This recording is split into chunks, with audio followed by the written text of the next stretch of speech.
Good afternoon, friends and partners, ladies and gentlemen. So let me have a quick introduction of enCity first. We are an innovation company focused on solving urban problems through the three main expertise. Number one is advising government on policies, and then helping, especially on the private sector, on planning and design. And also, we are helping the market, the customer, through our technology arm as well. We have 4 offices in the region, in Vietnam, Indonesia, and Singapore. And today, I would like to share with you how we help shaping spaces of resilience in my home country, Vietnam, and hope that this story also help to enrich our discussion we have today.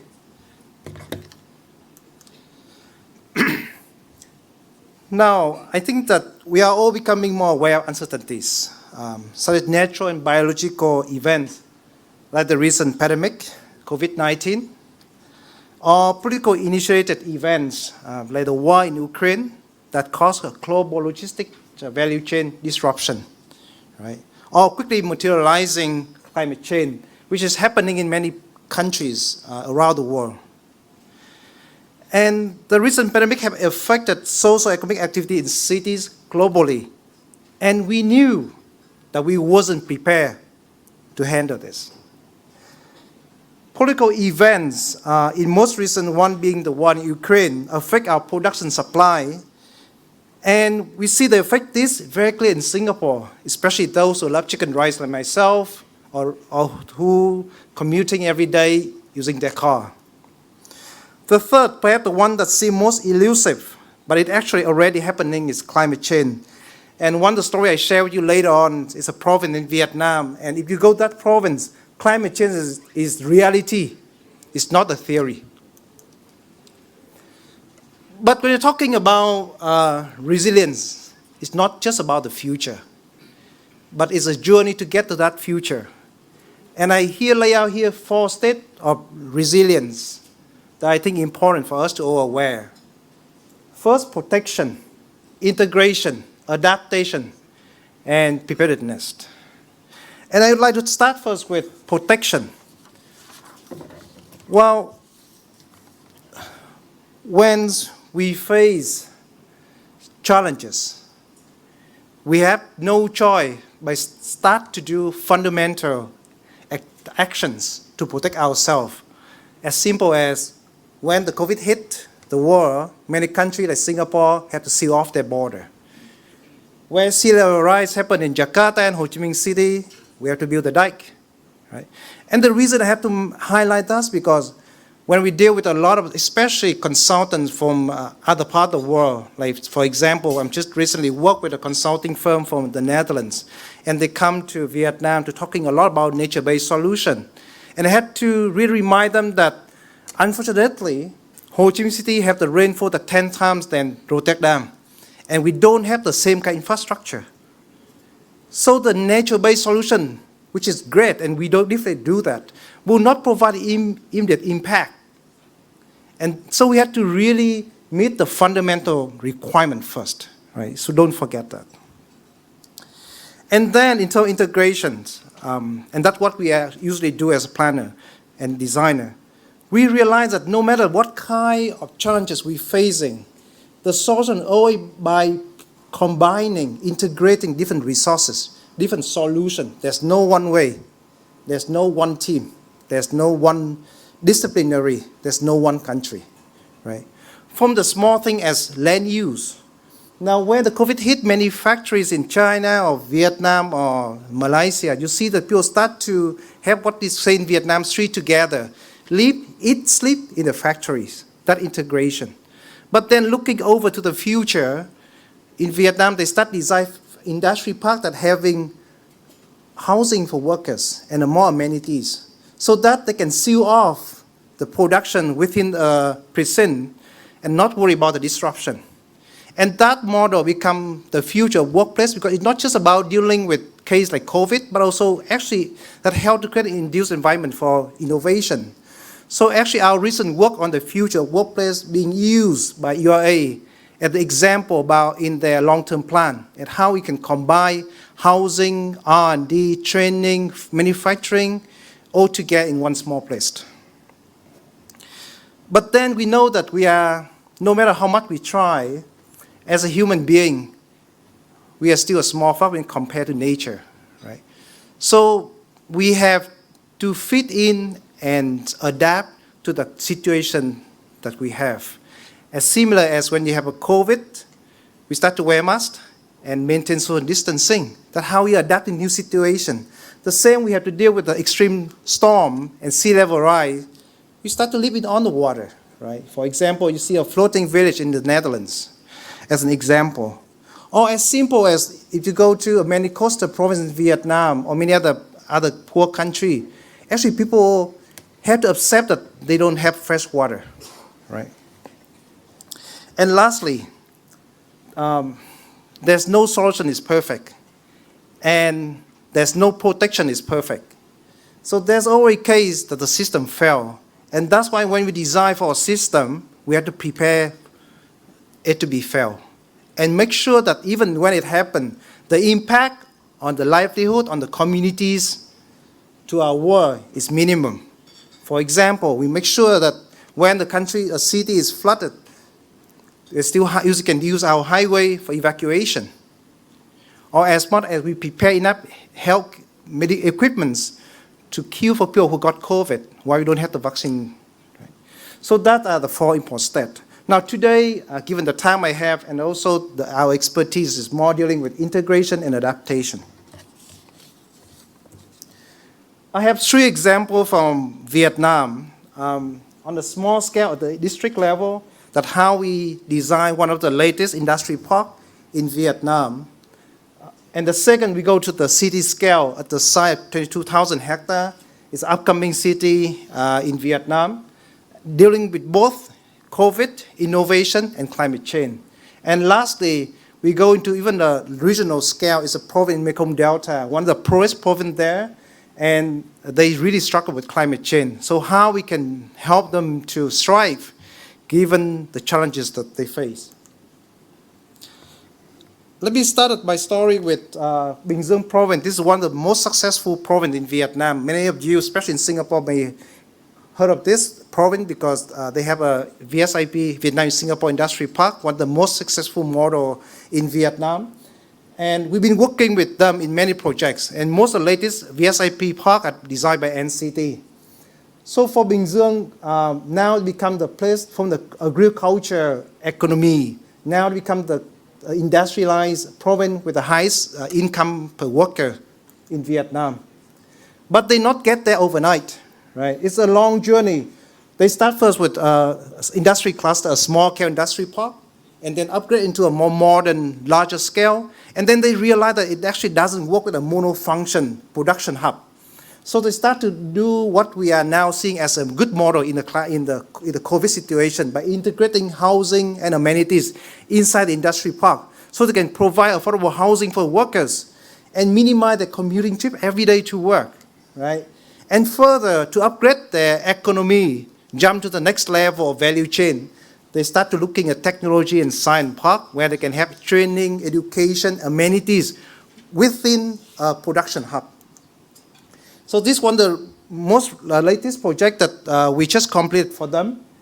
In the project of about 2,000 hectares, we are combine a manufacturing hub, a business park, innovation hub with 3 universities, housing, amenities, and even the food hub together in one plot, right? And so that you can see that almost the entire value chain can combine one place and also create a lot of new product for the market.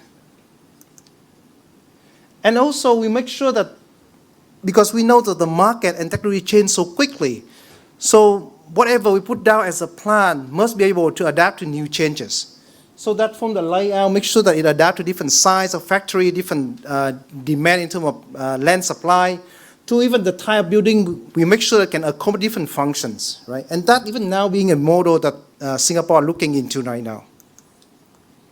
The next story is Thủ Đức City. It's a new city, the latest city in Vietnam, 22,000 hectare, 1.1 million, and aim to become a 3 million city. And to look, it's quite similar to Pudong in Shanghai. It's right opposite the other side of the river from the CBD, right? And it have a position that really in the hub of the southeast region of Vietnam, which is the biggest manufacturing hub in Vietnam. But of course, we are doing this master plan right in the middle of the pandemic. So the question how we deal with the same situation in the future is very critical for the success of this master plan.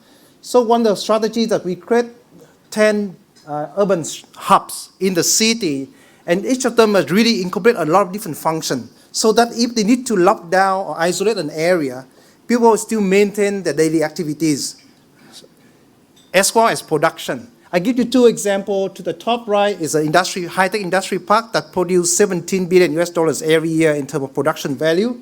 And now we insert that in a lot of university training, even housing as well, to turn that into a mono-function hub, into a mixed-use hub.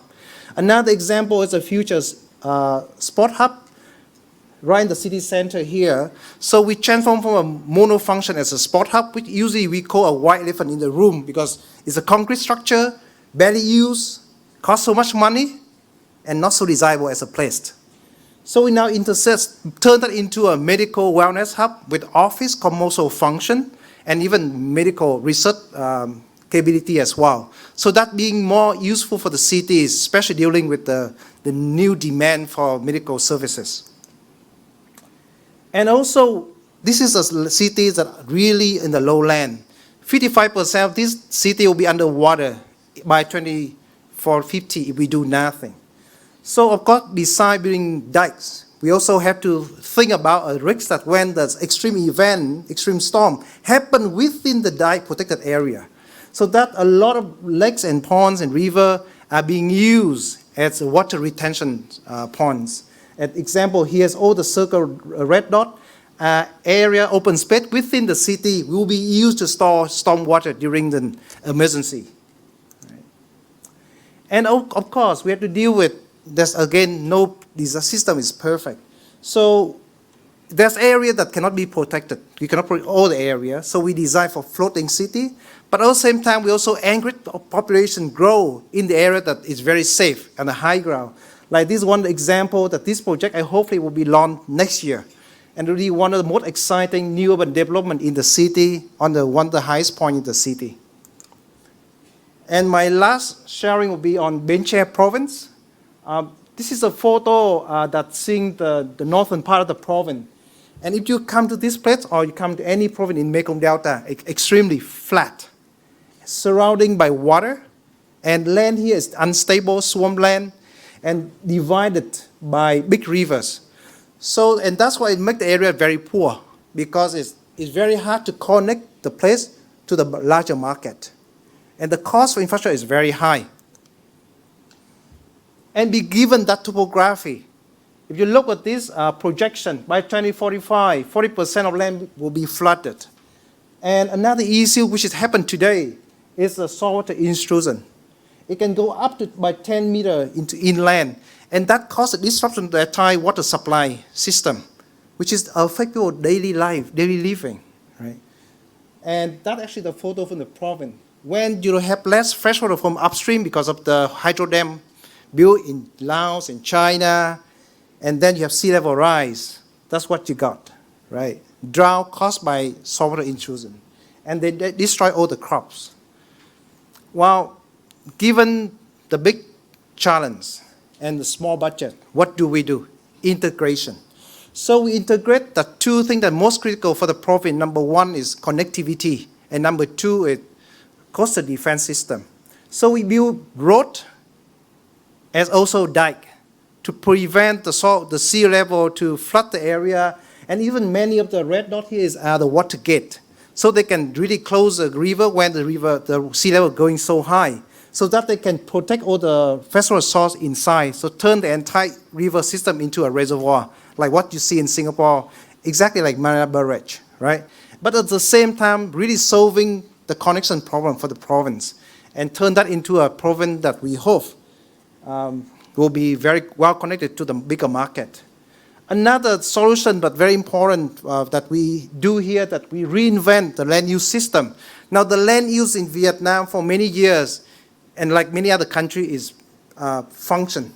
And for agriculture, they usually dictate what to be grown there. Either is that aquaculture, orchard, or rice field, which is totally wrong in the case that you don't have fresh water. So the land use there is saying that this is a rice field, but there's no fresh water there. So how people can grow rice? So instead, we propose that we should have a water resource-based land use system. The government shouldn't detect on what people grow on their land, but should confirm what kind of water they can supply. So we clearly define into saltwater area, so allow the area to be flooded because we cannot protect everywhere, freshwater and brackish water area, and building the system to provide exactly the source of water that people need for their production. So that it's, and let the market to determine themselves what the farmer want to grow. And I have to say that if we're talking about resilience, there's no one can teach us better than farmers. Every farming household is on their own. From the what to grow, how to deal with weather, and what to sell on the market, and what price. Very challenging. And we learn so much when you work with each of them and understand that when the plan needs to be top down and when it really needs to be bottom up, and give them the room for them to determine themselves. So with that, this is the image of the province in 2045, and we hope that Bến Tre will be a resilient and livable province with a developed economy based on their strength in agriculture and ecology. And this is my last slide.